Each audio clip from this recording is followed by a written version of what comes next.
So good evening, everybody, and welcome to this Justice and Peace group. And it's our great pleasure to have Catharine Thompson, who's going to be talking to us on, well, I'll leave it to her to give us the exact title, but I've already heard part of it and it's fabulous. So over to you, Catharine, and thank you very much. And Catharine has said that she likes to have people have their cameras on, if that's all right, so she can get the reaction. But if we put our microphones to mute. Thank you, Sarah.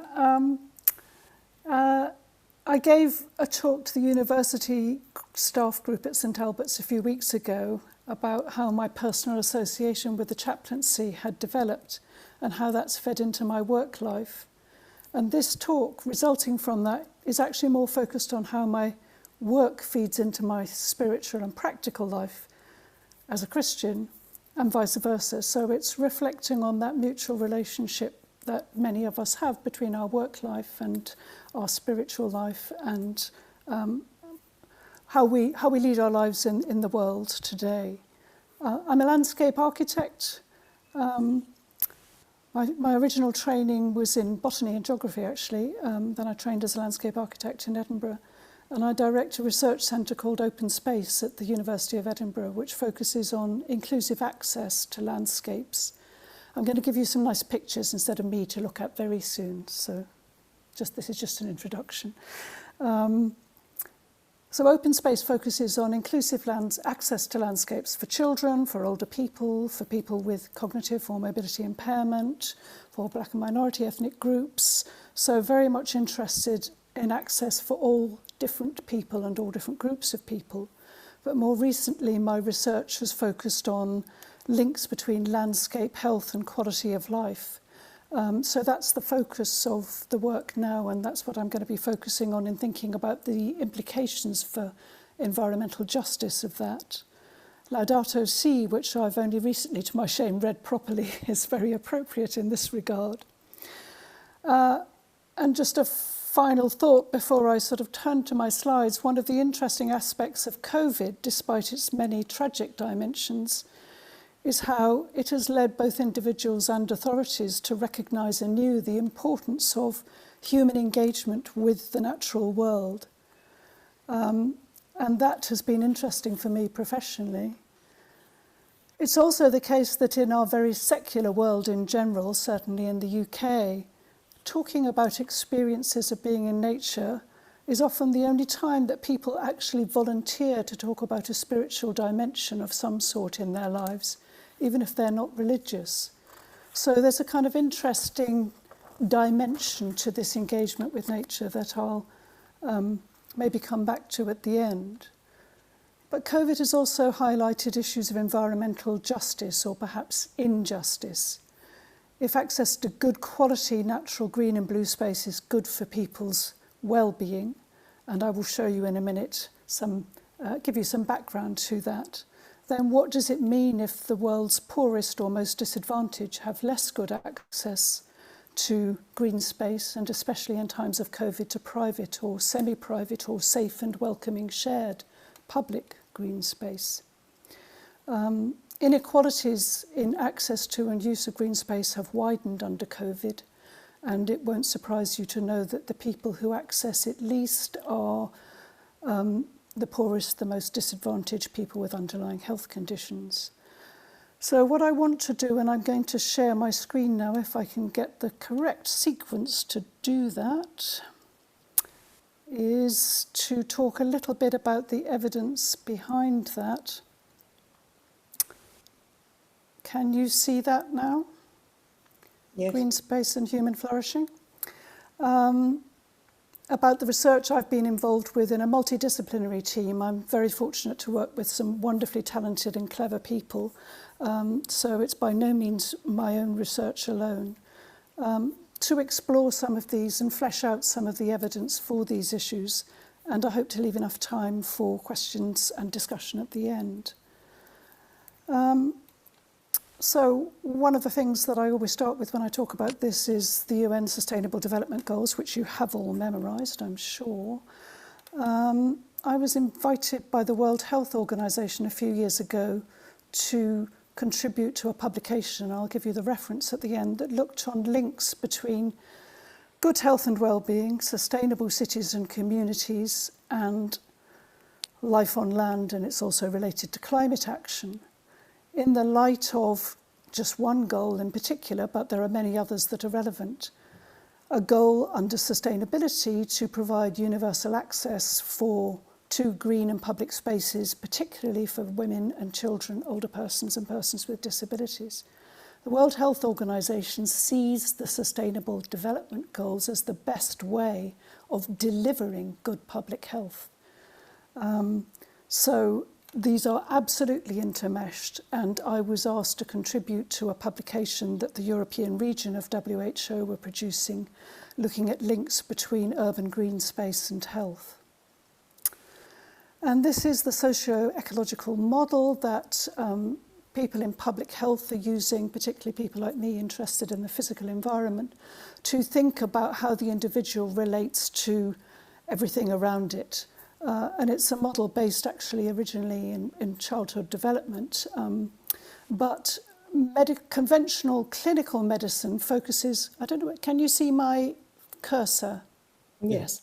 Focuses on the individual and mostly on clinical interventions at an individual level to address illness mostly, to be honest, although vaccination is obviously a prevention.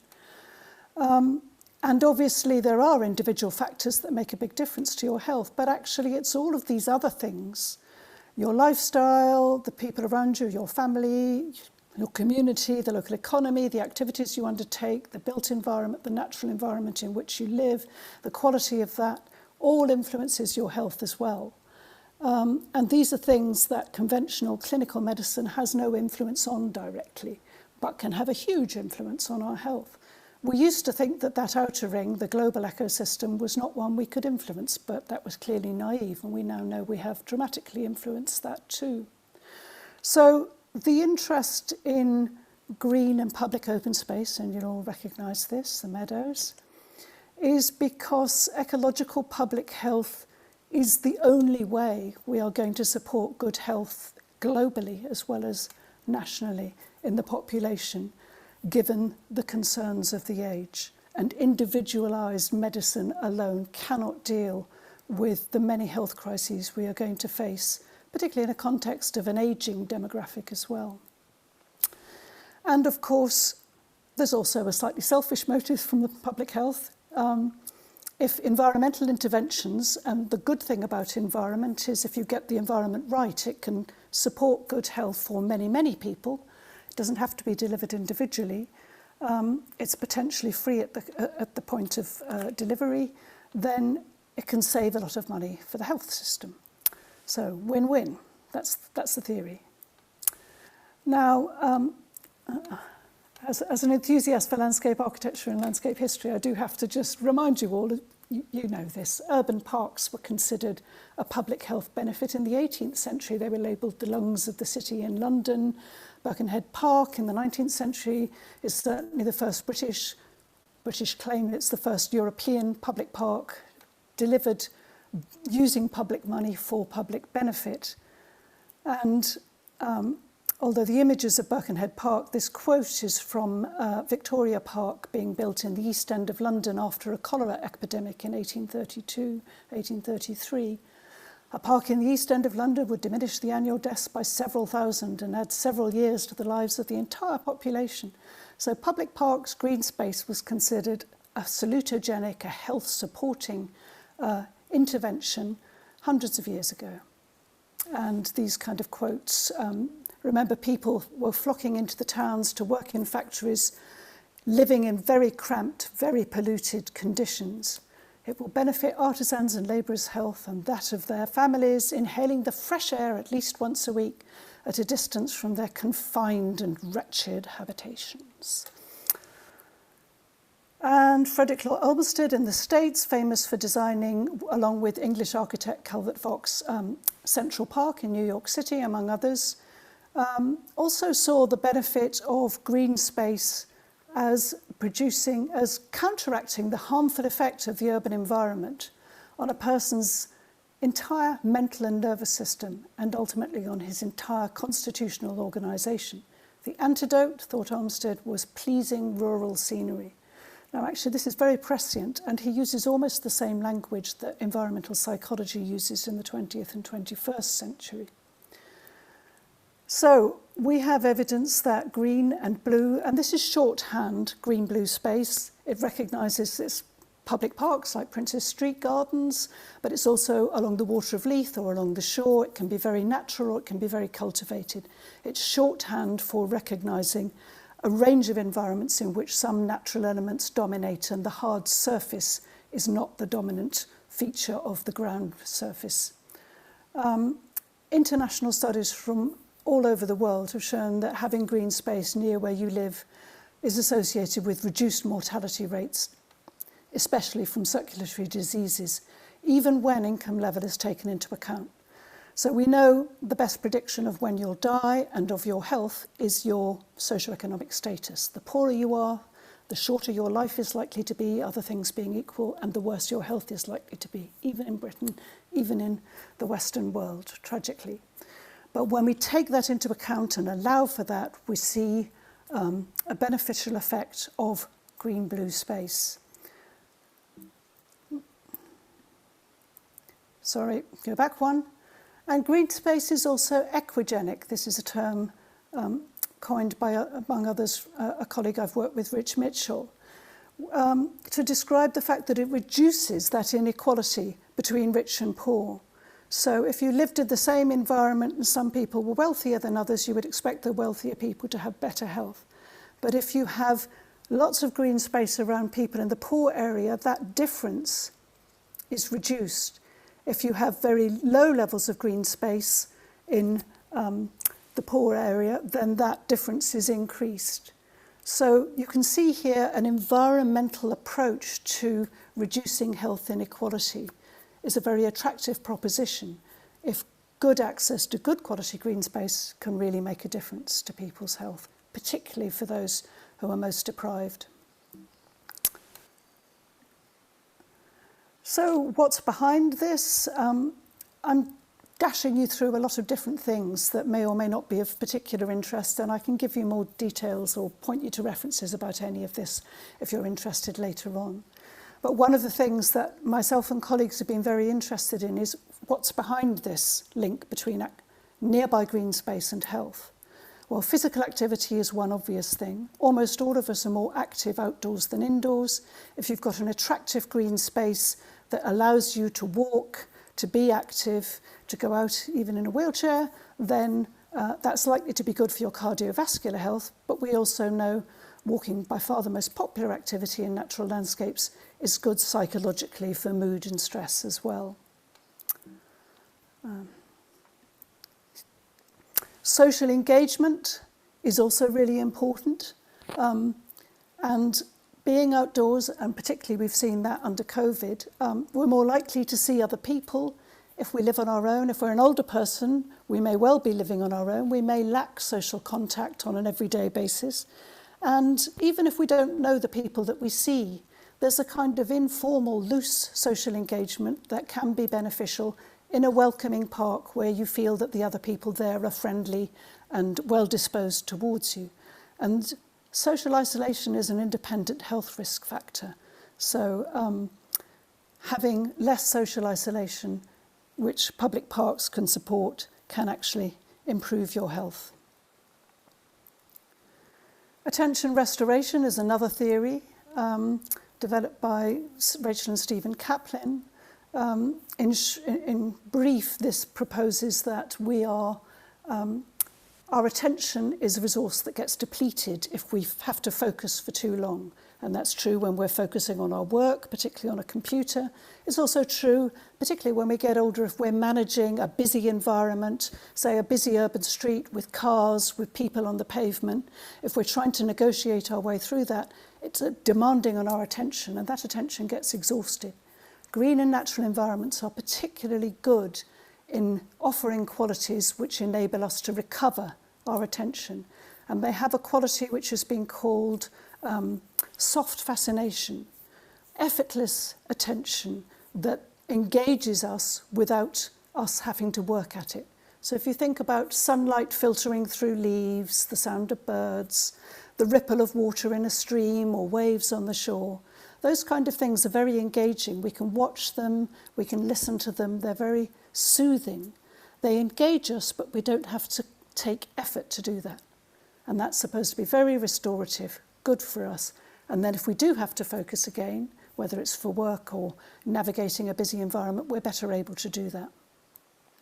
And finally, there's an increasing body of research, a tiny bit of which I've contributed to, which shows that we actually have independent physiological responses to being in certain kinds of natural environments. And this goes down to the microbiome level, but is also at the whole body level. So psychoneuroendocrine mechanisms that control cortisol release, fight or flight mode, can be damped by engagement with a non-threatening green natural environment. Our immune functioning is enhanced. Parasympathetic nerve activity, which is the opposite of the fight or flight mode, sudden noises, busy streets, again, can set off that cortisol, that fight or flight mode. Parasympathetic nerve activity is the rest and digest mode that we also need to balance that is good for us, and that is supported by green and natural environments. So there are various things within our bodies that, whether or not we choose to formally respond in a cognitive way, are benefiting from a non-threatening green and natural environment. And biological pathways are very important. Chronic stress leads to wear and tear on the body, shredding the end of our telomeres, as my neuroscientists tell me. This allostatic load is actually bad for our cardiovascular health. So chronic stress is not just bad for us mentally, it physiologically is damaging to us in the long run. And in a study that I did looking at deprived urban populations in Dundee, middle-aged people of working age who were out of work and therefore economically deprived, living in socio-economically deprived contexts, we found we could predict their stress patterns by how much green space they had around their home. So they were equally deprived areas they were living in, but some had more green space, some had less. And we found that we had a healthier diurnal cortisol pattern for both men and women in places where there was more green space in the neighbourhood. That research got a lot of interest because it was the first time we'd found an independent physiological measure to show the benefits of nearby access to green space. Took a lot of hard thinking and research to get there.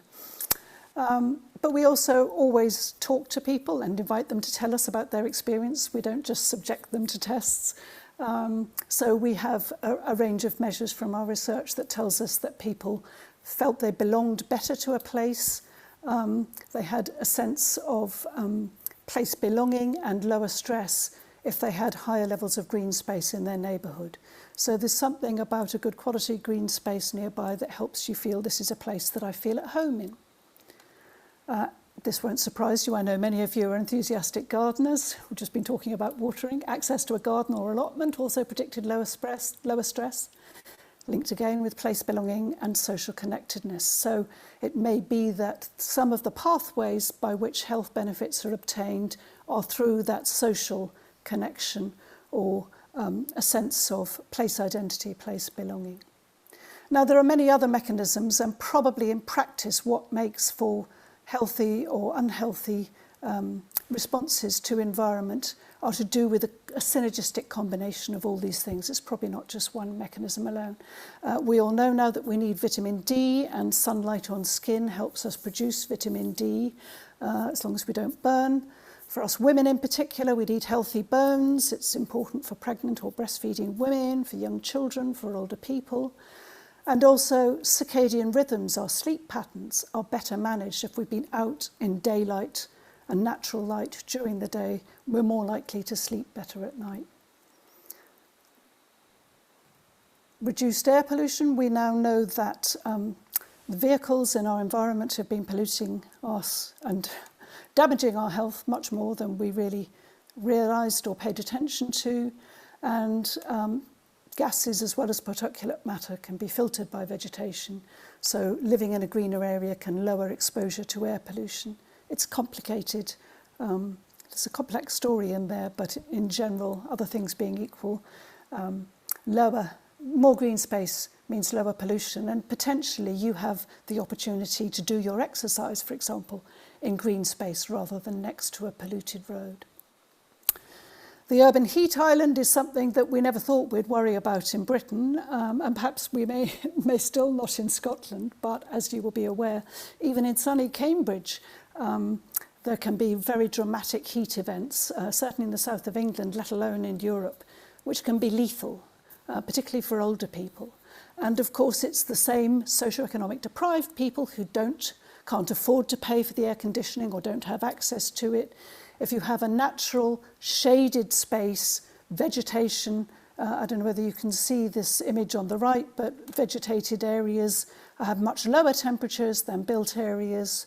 It can make a huge difference to natural air conditioning if you have green and natural spaces. So a very important opportunity, particularly for low-income groups. A fascinating bit of research, that's my daughter and my first grandchild, but a number of different studies have shown that being near more green space predicts healthier birth weight and healthier birth outcomes, greater gestational development in babies once born, in mothers who live near more rather than less green space and have good access to that, particularly for more deprived communities. So very complex things going on. We still don't fully understand that. It may be that the mother is less stressed, not quite sure, but really important outcomes to pay attention to. I've been involved in research recently, well, actually for many years with older people, and there are many different things I could tell you about that if you're interested about what older people tell us they care about, what they want in green space, what they don't like in green space. Mobility, Mood and Place is a project that finished a few years ago where we explored collaboratively with older people how to make mobility easy, enjoyable and meaningful for older people. And we looked across Scotland and different parts of England working with older people in different communities there. But I just want to share with you one part of this research which was done with my very clever colleagues in health geography led by Jamie Pearce. We've mapped life course environments for the 1936 Lothian birth cohort. I don't know how familiar you all are with the Lothian birth cohort, but I can see some nods at least. So people who were born in 1936, at the age of 11, everyone in Scotland had the same IQ test, and Ian Deary and colleagues found the results of this in a dusty archive a decade or two ago, and have therefore got this wonderful baseline data for these people when aged 11 in terms of a certain IQ test. And they've been following them much more recently, those at least who live in Edinburgh and Lothian region, as they've aged in their 70s and now into their 80s. So a fantastic resource for looking at longitudinal change over time, and particularly longitudinal aging. What we did with this cohort, and Ian Deary's team have done a huge amount of work already, so this was just a tiny little add-on bit to their huge and extensive range of studies. We asked people where they'd lived every decade of their lives, and where they had lived within Edinburgh or Lothian region, we could get, for some, not all of them, how green the environment was near where they lived for every decade of their lives. So this, for example, is, there's two different cohorts here, the 1921 and the 36. These are public parks of at least 2 hectares. This is an 800-metre buffer. So you can see if you live here, you're not living with 800 metres of any park. If you live here, you're living within 800 metres of this park here. So it's a crude measure, but we managed to look at proximity in childhood, proximity in middle age, proximity in older age.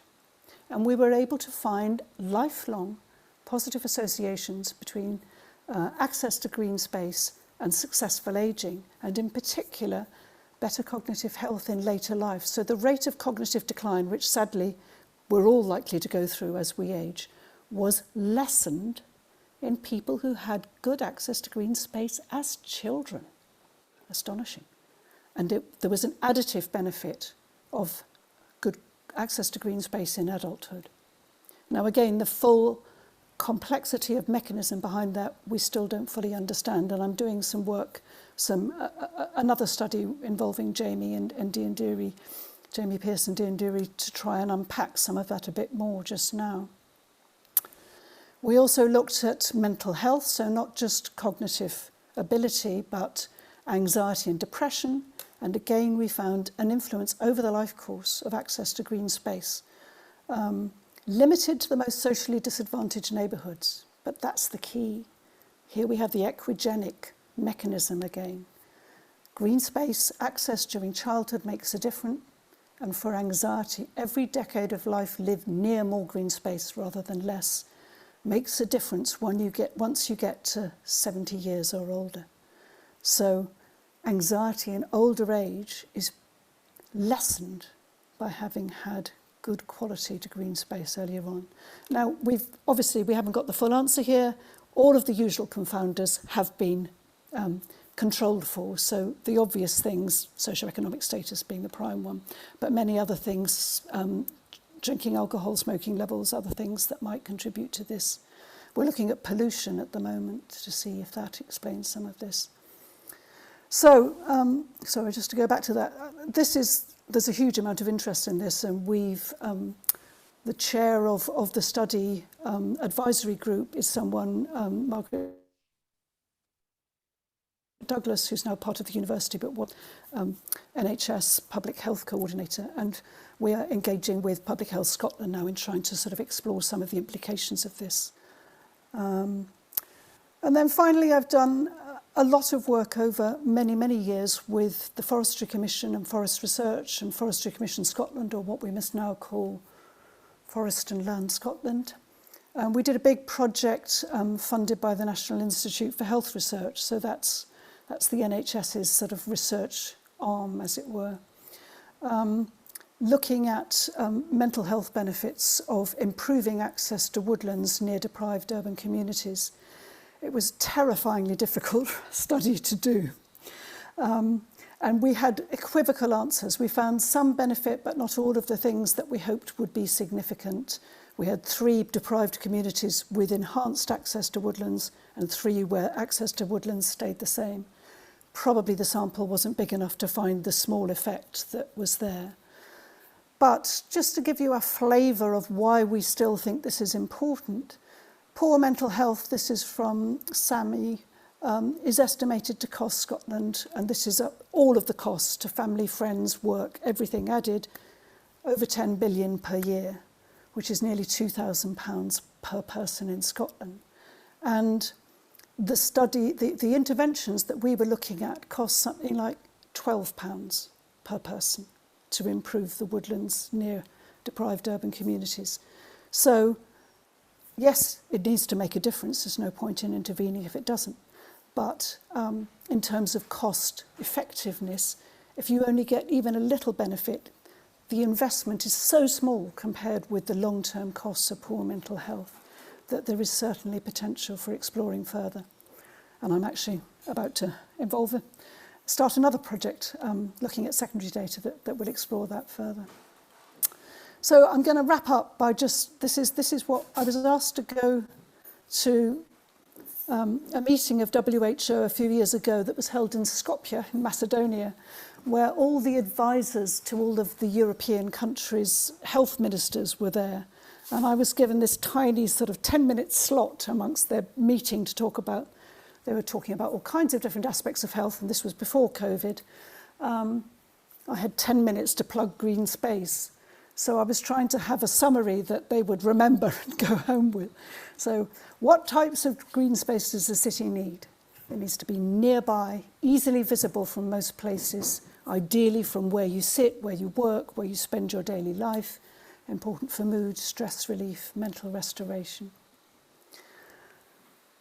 We need small, private or semi-private green areas at a local scale so that children can play safely, older people can go out, people can enjoy outdoor living, gardening, etc. This was particularly underlined under COVID, where in another bit of research I was marginally involved in, not surprisingly, people who were self-isolating or had underlying health conditions were very, very nervous and didn't go out very much into public parks and green space, even though they perhaps wanted to, because they were nervous of coming across other people and of crowds. But if these same people have no private garden, don't even have a balcony where they can sit out in the fresh air, they are completely, they're doubly deprived. So these kind of qualities of our housing environment, of our schools environment, of the places where we spend our everyday lives are really important. And they need to be places people feel safe in and can access very, very quickly. And we need green infrastructure networks to make active transport enjoyable. We know we all need to be doing more active transport or sustainable transport, using public transport rather than private cars wherever possible. But who wants to go running or cycling in a heavily polluted street? So green infrastructure is absolutely part of this to make active transport not just healthier, but more attractive, more enjoyable. And of course, we need our large parks, we need our natural areas, we need places where people can play football, where you can have big family gatherings safely, where we can undertake environmental education, learn about nature, study biodiversity, protect natural species. All of those things are important.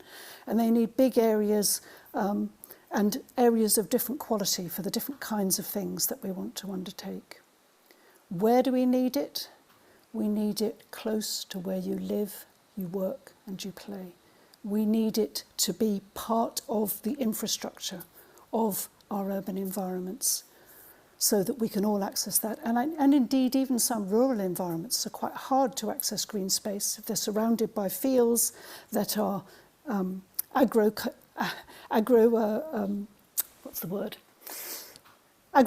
that is, completely machine-led. If there's no paths on the side of roads, which many country roads don't have, if there's no public space you can go, even in a rural area, you can actually not have accessible green space to go out and sit in or get access to.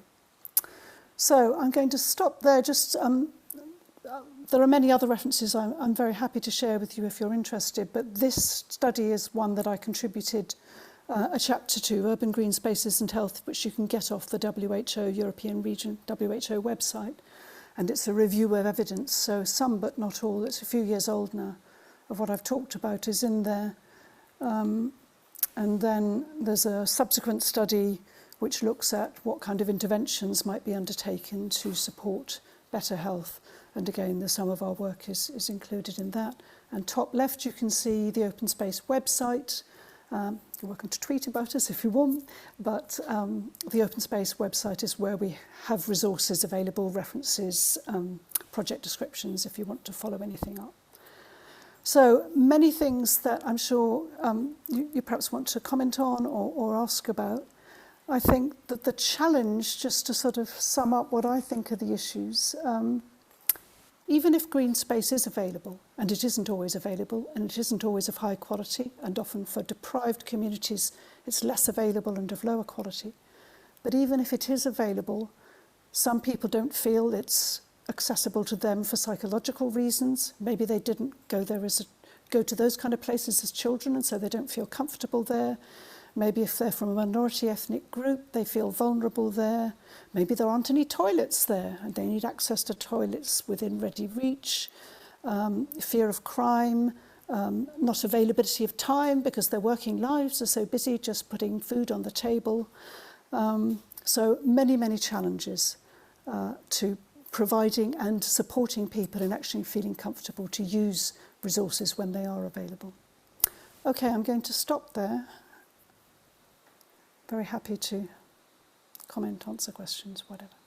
Well, I think before we do questions, I'm sure that everybody will want me to lead you all in thanking Catharine enormously for such a detailed and high level and fascinating account of her work and of both the sort of social policy aspect and the very specific difference it can make to all of us and to people that we know and love.